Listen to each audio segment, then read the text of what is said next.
Coming up, we'll be joined by Bernd Lange, a German politician and long-serving member of the European Parliament from the Social Democratic Party of Germany, CDP.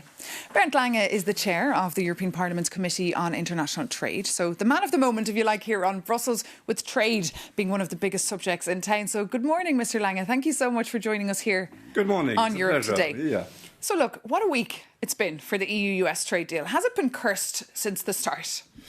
Yeah, it's more or less the same. Each weekend we have to see new developments in the United States. So contrary to our goal to reach stability and predictability with the deal of Scotland, totally the opposite.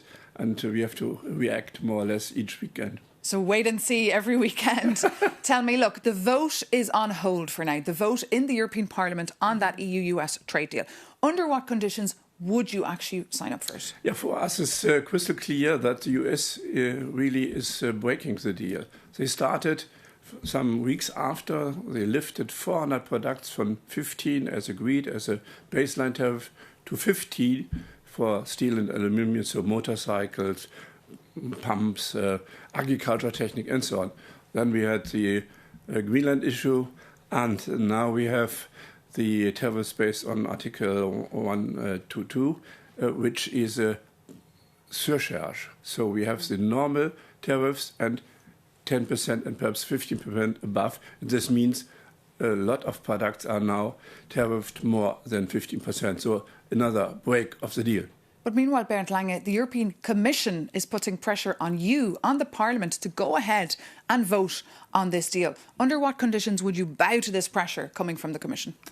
Nobody can make pressure or give pressure to me. I'm a European Parliament representative and the representative of the people. And if you're talking to the people on the street, it's totally clear that we should be clear to the United States. Now, we need a clarification from the United States in written form. We stick to the Scotland deal. So no additional tariffs, no additional products to steel, and the 400 products have to be revised to 15%. This we need.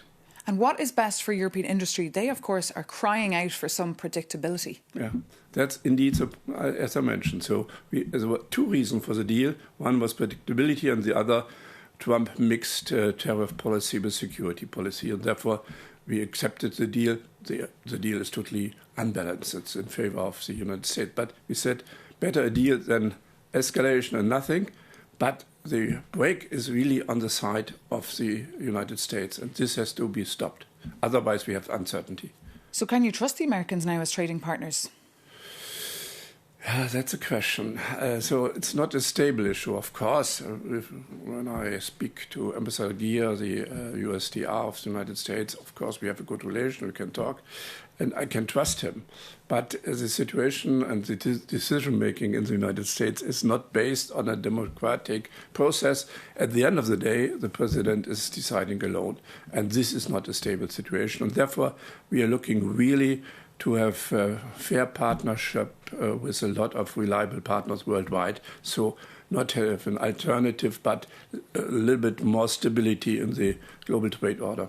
But as you say, every weekend is very unpredictable. And just regarding the tariff threats from last weekend, how should the EU respond to this? Should we start using now really dramatic tools? Yeah, no, that's not the case. So, excuse me, we are waiting a little bit. I mentioned this to the Commission, but also to the US side.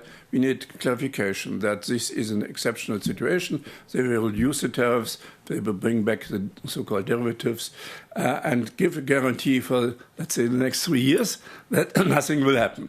And then, of course, we will move on.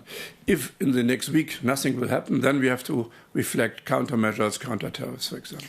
And what about the EU-Mercosur deal? You want to see it provisionally applied, but a lot of people would disagree with that.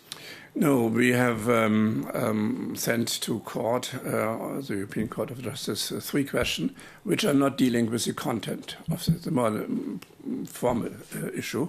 And therefore, also some of the people voted in favor of this request to the court say, of course, we can live with the provisional application. So I guess if there is a notification from the Mercosur countries that I expect it coming before the summer break, we should go ahead with the provisional application. And I guess this will be supported by the Parliament as well.